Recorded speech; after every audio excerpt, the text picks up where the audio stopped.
Assalamualaikum semua. Dengar tak azan tadi? Dah azan kan?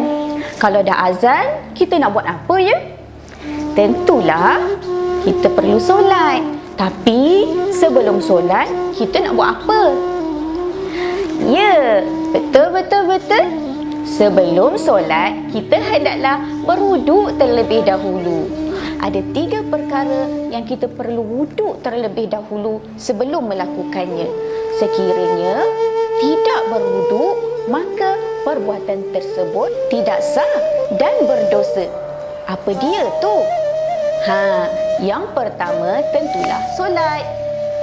Sebelum solat, kita perlulah wuduk terlebih dahulu. Sekiranya tidak sah solat seseorang itu. Yang kedua apa? Yang kedua adalah menyentuh Al-Quran. Sebelum kita menyentuh Al-Quran, perlu berwuduk terlebih dahulu. Wajib ya murid-murid? Sekiranya tidak, maka berdosalah kita. Dan yang ketiga adalah tawaf. Tawaf ni apa?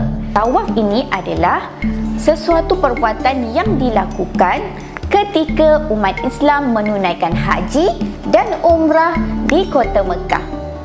Sebelum tawaf, hendaklah berwuduk terlebih dahulu. Sekiranya tidak sah tawaf seseorang itu.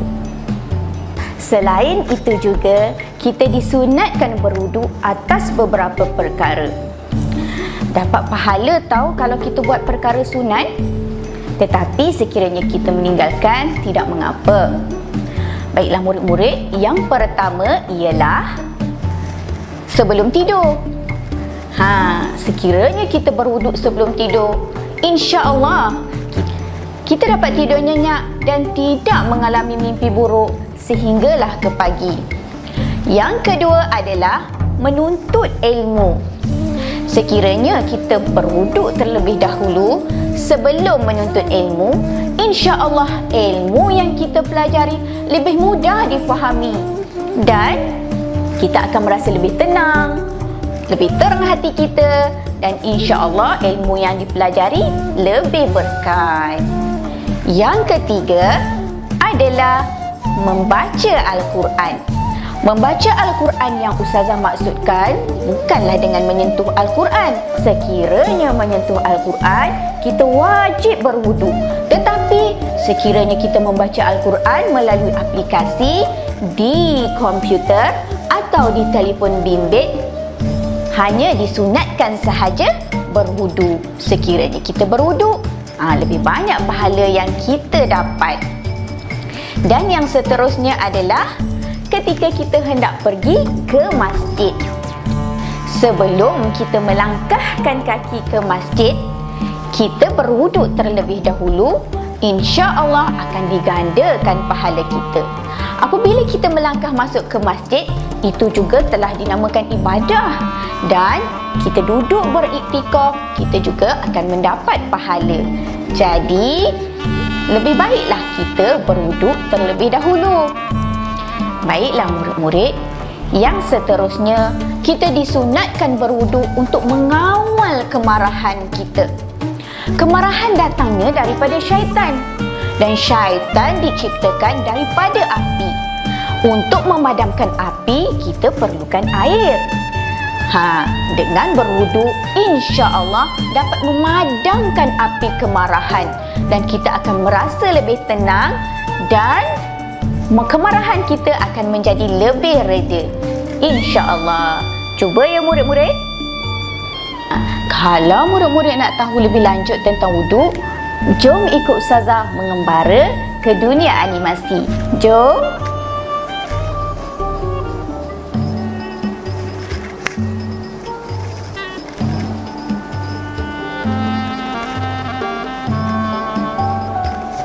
Wah, tingginya.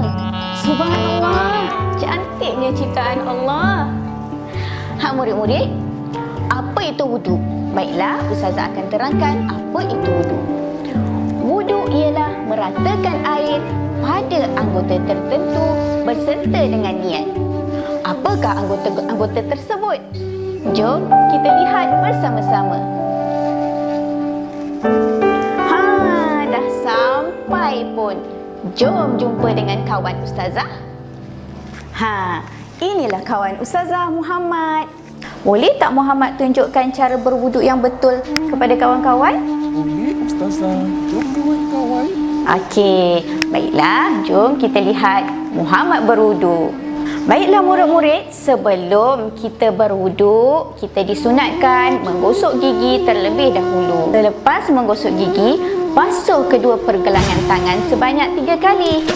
Sebelum tu jangan lupa baca Bismillahirrahmanirrahim. Kemudian kita disunatkan berkumur sebanyak 3 kali.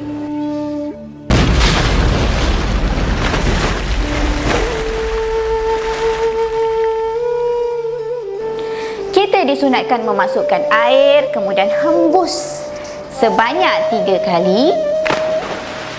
Kemudian barulah kita masuk kepada perkara rukun, iaitu membaca niat wudu. Bismillahirrahmanirrahim. Nawaitul wudu'a lillahi ta'ala.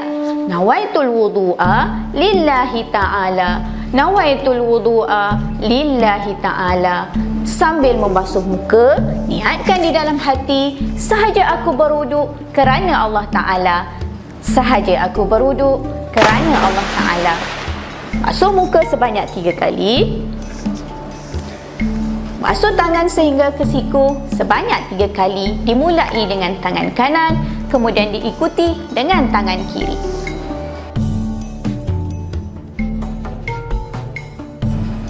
Basuh sebahagian kepala sebanyak 3 kali. Basuh telinga sebanyak 3 kali. Basuh kaki, dimulai dengan kaki kanan, kemudian diikuti dengan kaki kiri sebanyak 3 kali.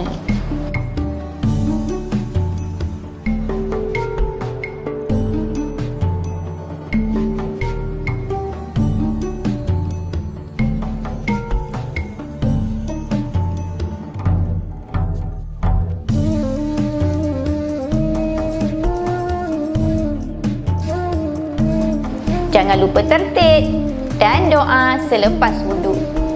Bismillahirrahmanirrahim.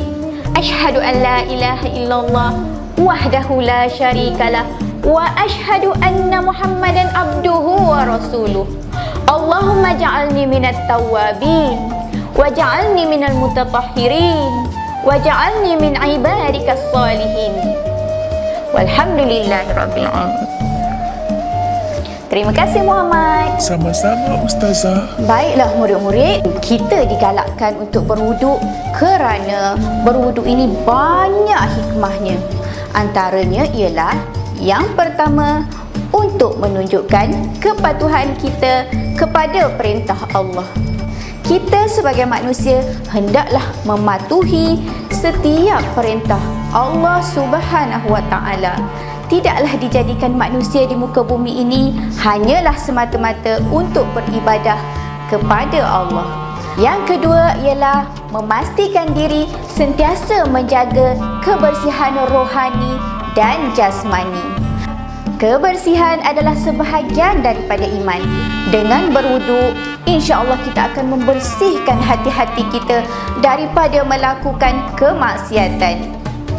Begitu juga dengan jasmani kita. Sekiranya kita sentiasa berwuduk, kita membersihkan tangan kita yang sentiasa terdedah dengan kekotoran, bakteria dan kuman. Dan kita membersihkan muka kita yang sentiasa terdedah dengan udara yang berhabuk. InsyaAllah kita akan sentiasa bersih. Apabila sentiasa bersih, tiada bakteria, tiada kuman, tiada virus, InsyaAllah kita akan terhindar daripada sebarang penyakit. Baiklah murid-murid, jelas tak? Murid-murid nak main satu permainan tak? Permainan ini dinamakan permainan cap cali cap. Kamu hanya perlu tiru sahaja gaya ustazah.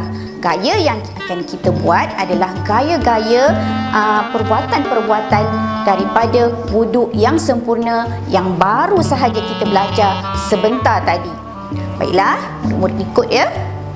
Yang pertama, gosok gigi. Yang kedua, asuh pergelangan tangan. Yang ketiga, berkumur. Yang keempat, hidung. Yang kelima, niat. Basuh muka, tangan sampai siku sebelah kanan, tangan sampai siku sebelah kiri, kepala, telinga, kaki, tertib dan doa selepas wuduk. Baiklah, ikut Ustazah bersama-sama, kita buat perlahan-lahan. Okey, bismillahirrahmanirrahim. Cap cali cap cali cap cap cap cap cali cap cali cap cap cap cap cali cap cali cap cap cap cap cali cap cali cap cap cap cap cali cap cali cap cap cap cap cali cap cali cap cap cap cap cali cap cali cap cap cap cap cali cap cali cap cap cap cap cali cap cali cap cap cap cap cali cap cali cap cap cap cap cali cap cali cap cap cap cap cali cap cali cap cap cap cap cali cap cali cap cap cap cap cali cap cali cap cap cap. Baiklah, kita ulang lagi.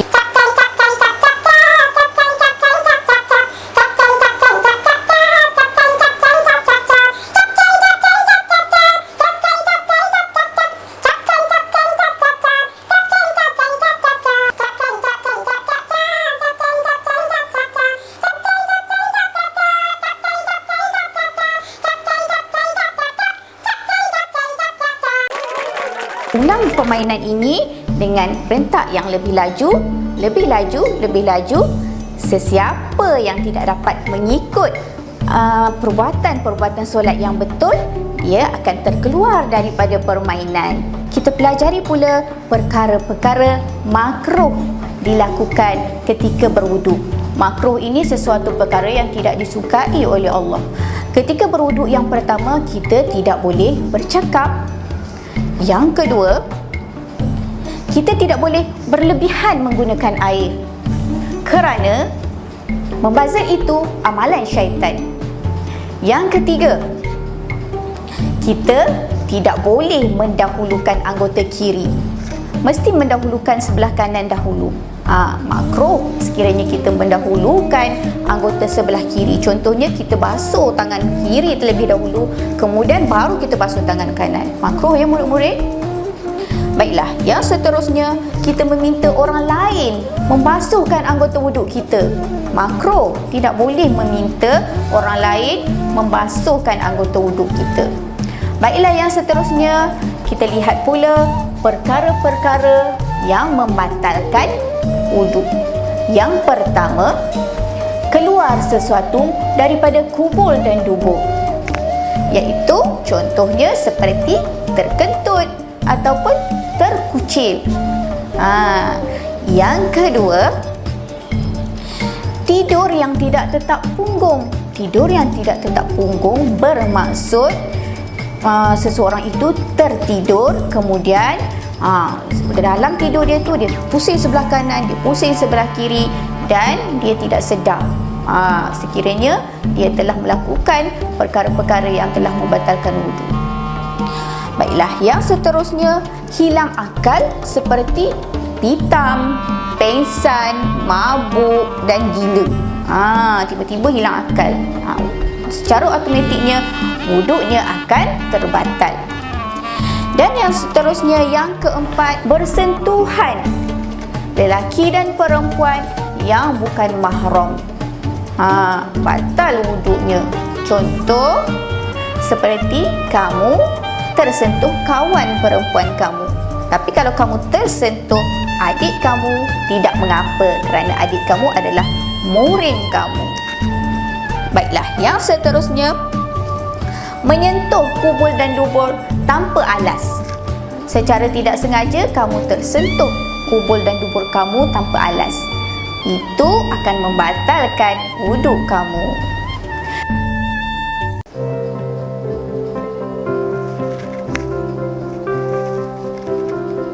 Baiklah murid-murid, kita pun telah sampai ke destinasi asal kita dan Ustazah tamatkan video Ustazah kali ini. InsyaAllah kita akan berjumpa lagi pada video-video yang akan datang. Jangan lupa selalu ikuti video-video Ustazah. Tekan butang subscribe sekiranya masih merah, like dan komen. InsyaAllah segala komen yang positif dapat membantu Ustazah memperbaiki mutu-mutu ataupun kualiti video Ustazah selepas ini demi murid-murid Ustazah yang Ustazah sayangi semuanya. Baiklah, akhir kalam. Assalamualaikum warahmatullahi wabarakatuh.